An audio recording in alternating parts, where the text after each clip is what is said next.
But no, dear heart, hindi pala panaginip iyon. Paglabas ko sa kwarto, sumilap ako sa salas. Then, I knew. May nakatalik nga si Madam Yasmin. Nakita ko agad sa sahig, malapit sa divan, ang 3 pirasong gamit na kondom. Matagal akong natigilan. Pangalawang pag-doorbell iyon sa flat, sa loob lang ng 20 minutos. Gusto na ni Tricia na masuya. Sinilip niya sa peephole kung sino iyon. Si Azam. Pinagbuksan niya ito ng pinto pero kinausap lang doon. Is Madam Yasmin there? Tanong nito. Of course. She's asleep. Bahagyang bukas ang pinto ng master bedroom, kaya tiyak ni Tricia na naroon ang amo at walang kasiping sa kama. It's nearly noon time, sabi ni Azam. Of course, she's asleep. Matigas na sabi ni Tricia. It's nearly noon time, sabi ni Azam. Madam is tired from travel, katwira ni Tricia. She needs to get over her jet lag.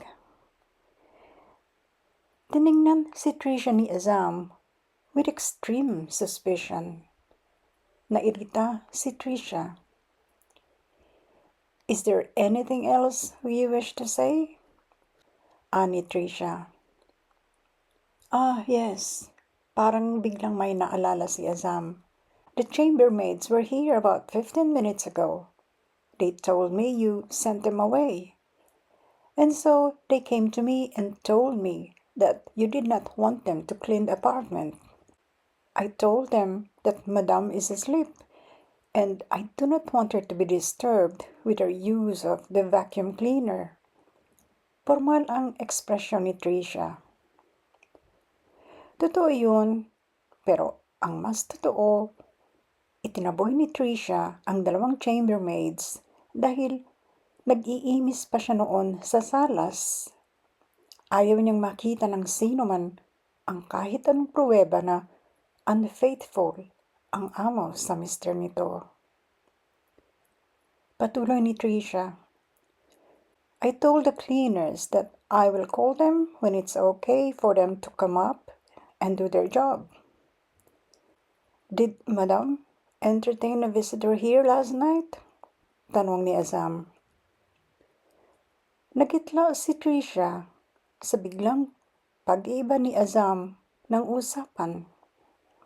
Pero ready naman si Tricia. I don't know what you're talking about. Madam had no visitor at all. May sasabihin pa sana si Azam, pero nagbago ang isip nito. Pagkalak ni Tricia sa pinto, napabuntong hininga siya. Hindi lang pala siya personal assistant, hairdresser, at beautician ni Madam Yasmin. Mukhang papapilin din niya ang tagatakip sa indiscretions nito.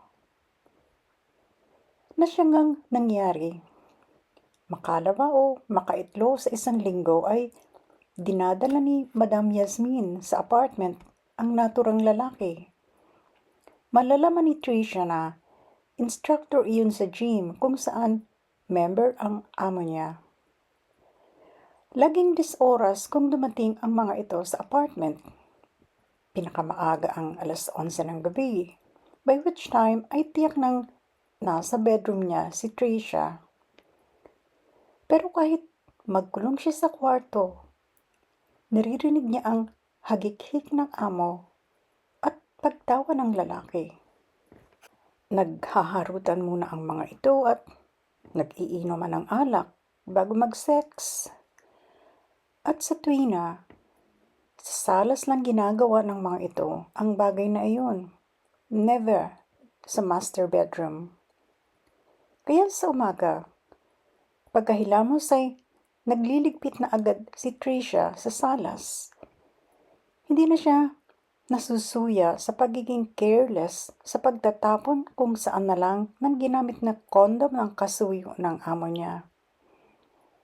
Basta gumagamit siya ng gloves sa tuwing maglilinis siya roon. Inisip na lang niya na bahagi iyon ng kanyang katungkulan. Kailangan niya ng ipinasusweldo ni Madam para makabayad sa malaking utang niya sa Pilipinas. Sa pagitan ng pagpunta sa gym para mag-workout at maglaro ng tennis, sa pag-attend ng cocktail parties, sa pamamasyal kasama ang mga kaibigan sa London, madalas ding mag-shopping si Madam Yasmin. Laging kasama si Tricia na tagabitbit ng shopping bags pero hindi naman nakakaramdam na api siya. Bahagi iyon ng kanyang trabaho.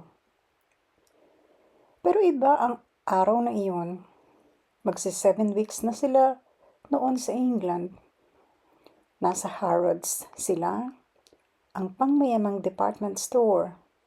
Naroon din yun sa West London, malapit sa apartment building nila.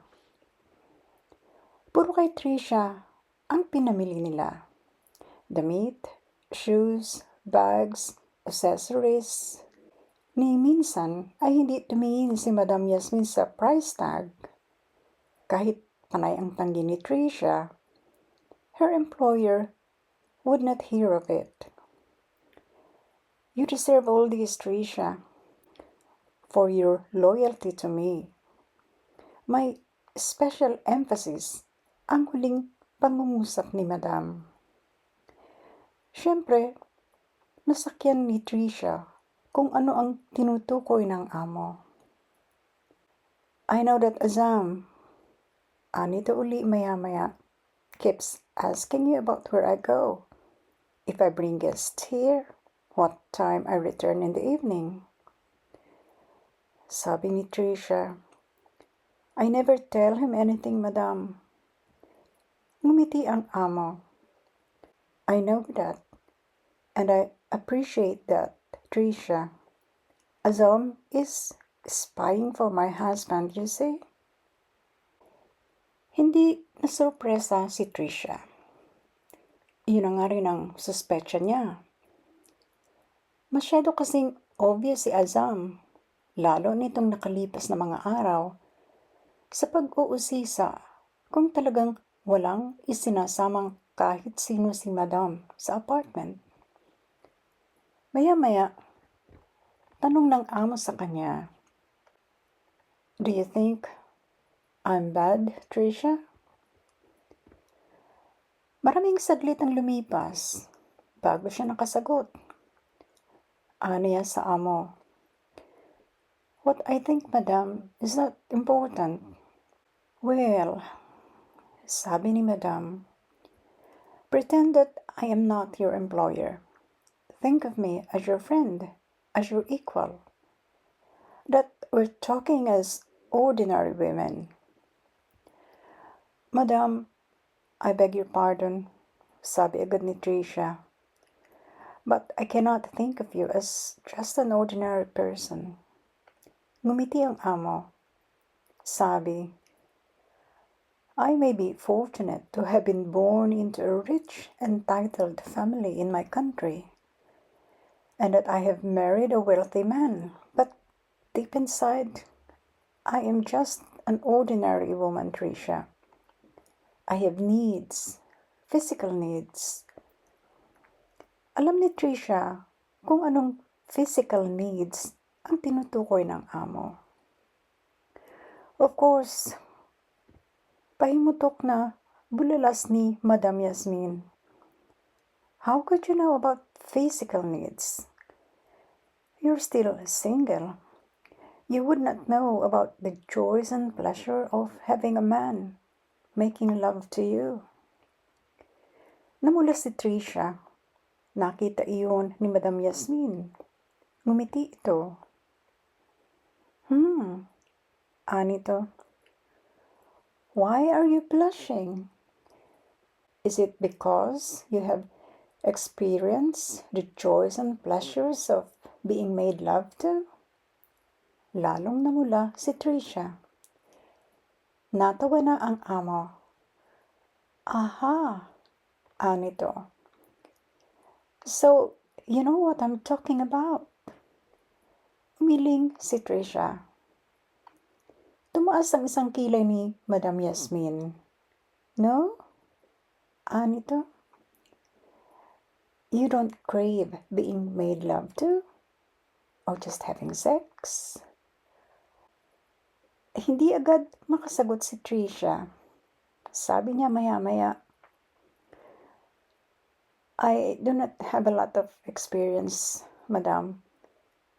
Just a few times, that's all. A few times only? With how many men? Prangkang tanong ni madam. Nasyak si Trisha. Just one man, madam, with my... Natigilan si Trisha. Sabi niya maya-maya, with my boyfriend. Nanunukso naman ang tono ng amo. Anito, was he good at it? I can't say, madam. Sagot ni Trisha. It was, well, nice. I bet your boyfriend hasn't got enough experience in making love, so he was unable to give you much pleasure, Trisha. Sabi ni madam. Sasagot sana si Trisha, pero tumunog ang telepono para sa amo iyon. Sandali lang ito nakipag-usap sa phone. Pagkaraan, nagpalit ito ng damit at nagpa-order kay Trisha sa telepono ng taxi cab. As usual, hindi nito ginamit ang naka-standby lang na personal chauffeur, si Azam. Pasado 9:00 lang ng gabi nang dumating si Madam Yasmin.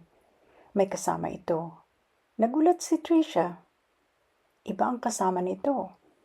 Hindi ang gym instructor. Como maaga pa, gising pa si Trisha. Inabutan siya ng amo at ng kasama nito na nanonood ng balita sa TV sa lounge area. Agad siyang tumindig at ini-off ang TV pagdating ng pareha. Hi! Bati kay Trisha ng kasama ng amo. Nakangiti iyon sa kanya. She's Trisha, pagpapakilala sa kanya ng amo. My live-in personal assistant. Kahit hindi naglahad ng kamay si Trisha, kinuha niyon ang kanan niya at kinamayan siya nito. Then, dinala nito sa labi ang kamay ni Trisha para hagkan. Nagulat si Trisha sa ginawi ng lalaki, lalo sa sinabi nito. You are so pretty and looks good enough to eat. Why? Tanong ni Madam Yasmin kay Pierre. Are you hungry? I am always hungry, my lady. Sagot ni Pierre kay Madam, pero kay Trisha nakatitig at hawak pa rin ito ang kamay niya. I could finish you off, but I'd still want to eat some more. Malakas na tumawa ang amo. Nasakyan nito ang lakip na double meaning ng tinura ng lalaki. Pero hindi yun naintindihan ni Trisha. Hindi pa niya alam ang tungkol sa tinutukoy ni Pierre. Bumaling ito kay Trisha. Be nice, Trisha. Say hello to Pierre. Nahihiyang nag-hello si Trisha kay Pierre na ngayon ay mas lantaran ang ginagawang pahagod at pasuring pagtitig sa kanya. Matangkad ito. 6-footer siguro. Lampas batok ang light blonde hair. Hindi maskulado na tulad ng laging dinadala sa apartment ng amo, pero halatang siksik din ang kalamnan nito. Muscular. At nakakakilig ang kagwapuhan. Naisip ni Tricia na kung wala lang Alex sa buhay niya, magkaka-crush siya ngayon kay Pierre. At hindi siya aangal kahit yapusin siya nito ng mahigpit at hagka ng matagal. Bago nito bitiwan ang palad niya, kininditan siya nito. Kinabahan si Tricia. Nabasa kaya nito? Naitanong niya sa sarili ang naisip niya ng mga sandaling iyon.